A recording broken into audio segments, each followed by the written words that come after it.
entrando no contexto de eleição brasileira, né? A gente sabe que, eu acho que eu já vi algum vídeo seu, você falando que a governança corporativa deveria ser política de Estado, como Sim. é na Alemanha e no Japão. Gostaria que você pudesse falar principalmente quais são os benefícios desse tipo de política e que tipo de benefício a gente poderia vivenciar no Brasil. Vamos lá.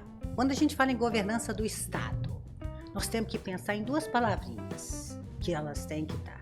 Você pensa que qualquer coisa, a governança do Estado, ela tem que ser a mais legal possível, tem que estar dentro das leis, isso tem que ser, e ao mesmo tempo exige para ser uma governança do Estado, que você está falando de contribuinte, você está falando de povo, de sociedade, exige que ela seja o mais legítima possível. É legalidade e legitimidade. Então, uma governança do Estado, ela tem que se primar para ser o mais legal possível dentro dos seus contextos e o mais legítimo. A turma, o povão tem que entender o que está acontecendo. Tem que, além de entender, tem que estar concordando com aquilo ali, a legitimidade. Então, nós estamos no meio do ponto, que se você analisar por qualquer que seja usando, os dois lados, falta legalidade e falta legitimidade. Então, que estrutura? Então, que governança? Então, qualquer pessoa que subir a rampa a partir do dia 1º, ele vai ter esses dois problemas para mostrar que tudo foi o mais legal possível, ou da forma que for, e o mais legítimo possível. A base da governança do Estado é essa coisa. Agora, quando você tem uma governança que é política do Estado, você coloca setor público e privado na mesma direção, na mesma linha, com os mesmos propósitos e com as mesmas definições. Vale para todo mundo, compliance, vale para todo mundo um conselho fazer isso. Quer dizer, você cria práticas comuns e que o setor privado e o setor público falam a mesma coisa. Então, quando fica tudo mais fácil, o processo fica mais fácil. Agora, você tem hoje, né, uma estabilidade de um servidor público que está dentro de uma estrutura altamente poderosa e tudo, que não tem. Você pega um setor privado que tem que lutar bravamente para poder fazer as coisas, você não tem. Então, quando você tem a governança, é aquilo que pode juntar os dois lados em cima de práticas que são reconhecidas no mundo médico, é assim que funciona. E entrando até no contexto, falando de governança do Estado, né? Existe diferença da governança aplicada no Estado com a governança que são aplicadas nas empresas?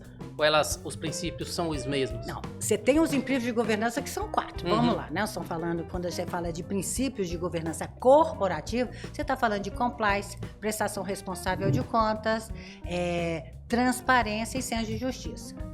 Quando você fala em governança do Estado, você está trabalhando com o povo. É muito mais complexo. Entra probidade, entra representatividade. Que uma empresa não tem que ter representatividade. Ela está ali, ele pensa no seu acionista e dá-lhe o acionista. O acionista satisfeito, tá ótimo. Vale o jogo, esse é o jogo. Mas um povo, ele é muito mais complexo. Né? Então, você entra além de probidade, você tem a governança pelos princípios do poder público. Aqui, uma Constituição manda que é muito mais complexa. Agora, a estrutura das organizações é a mesma.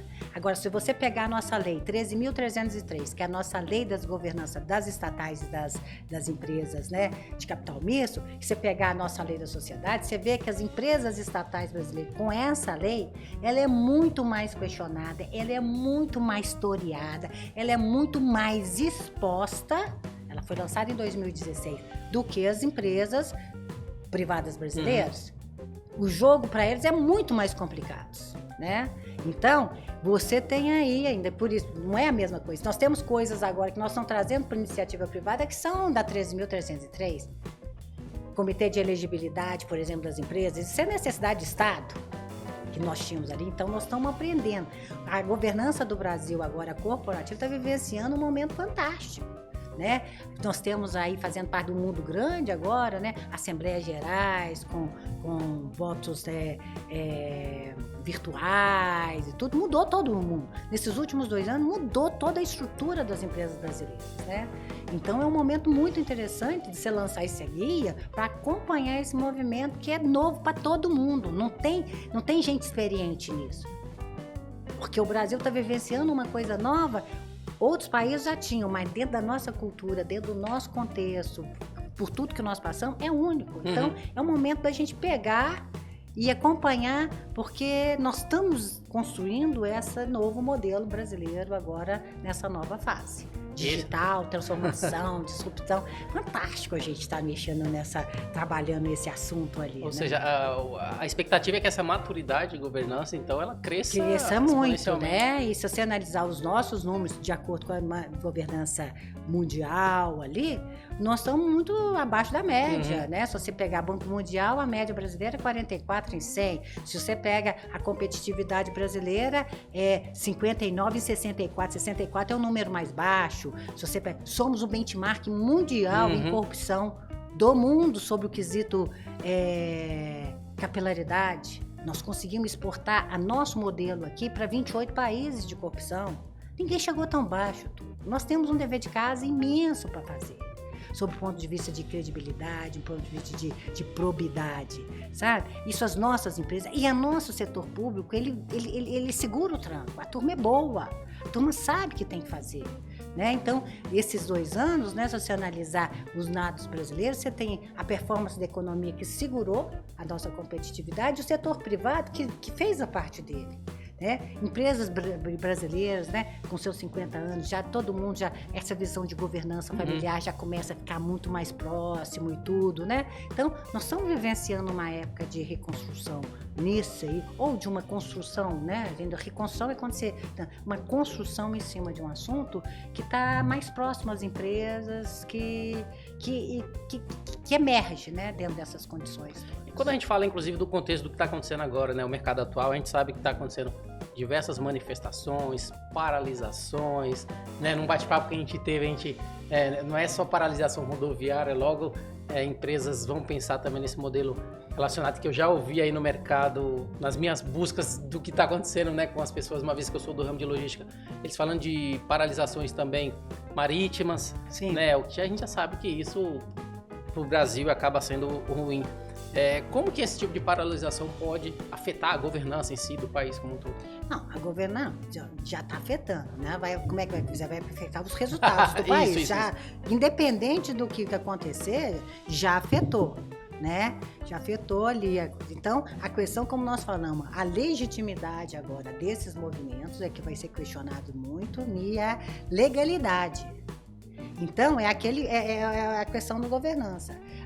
Aquela turma que provar mais legalidade e mais legitimidade, tá? Porque o nosso pessoal, ele cresceu também. Não foi só o mundo que cresceu, o brasileiro cresceu. Sim. O cidadão brasileiro, ele sabe o que ele quer. O cidadão brasileiro e tal. E olha o que está dizendo. É valor de um lado, e é como se você tivesse quase corrupção de um lado e valor do outro. O que nós vamos escolher, às vezes? Porque é esse que está o jogo. Sim. Deixou de ser eleição. O negócio está indo para valores mesmo. As pessoas estão na rua não é por conta de Bolsonaro ou de qualquer coisa, estão indo na rua pelos valores que acreditam que é importante para eles. Se é pouco ou não, mas já era uma postura, um posicionamento que o brasileiro não tinha. Sim. Isso mostra uma mudança. O povo brasileiro mudou de um lado e de outro. Então, o que nós vamos ver? O que eu acho, o que vai segurar isso? Agora, 1º de janeiro, começam, independente. A primeira coisa é ver o que vai ser, qual que é o recado das ruas agora? Qual que é o recado do silêncio agora? As pessoas estão pensando nisso, as pessoas estão colocando, estão interconectadas, está todo mundo interconectado, né? Então, é um mundo diferente. Né? Pessoas tendo dificuldade de se expressar às vezes, porque que tá ali, né? De estar ali alguma coisa. Então, é um momento delicado.